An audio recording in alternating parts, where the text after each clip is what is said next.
know platelets as clotting cells, but there's so much more than that. So let's break down what platelets do, how they function, and what can go wrong.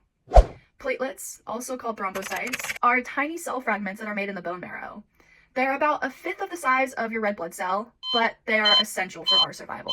Okay, let's talk about the physiology of platelets though. So when your blood vessel gets injured, your platelets first respond by adhering to the site of injury, activating more platelets, and then finally clumping together to release a chemical signal that will make a stronger blood clot. But platelets don't just help with clotting. They also help in inflammation, wound healing, and immune responses. Now, what if your platelet levels are off? Well, the typical range is around 100 to 400 thousandths per microliter. And if you're below this range, you may have something called thrombocytopenia, meaning that you'll have excessive bruising and bleeding. And if you're too high above this level, you'll have something called thrombocytosis, meaning that you have an increased risk of blood clots, especially if it's coming from a bone marrow disorder. Or you might just have some platelet function disorders, meaning that you have a normal range of platelets, but they're just not working properly.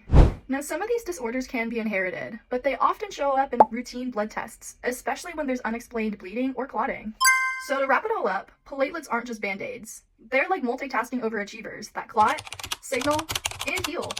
Check out ahealthacademy.com to understand what your lab results specifically mean. Upload your lab results and get a comprehensive interpretation in simple English.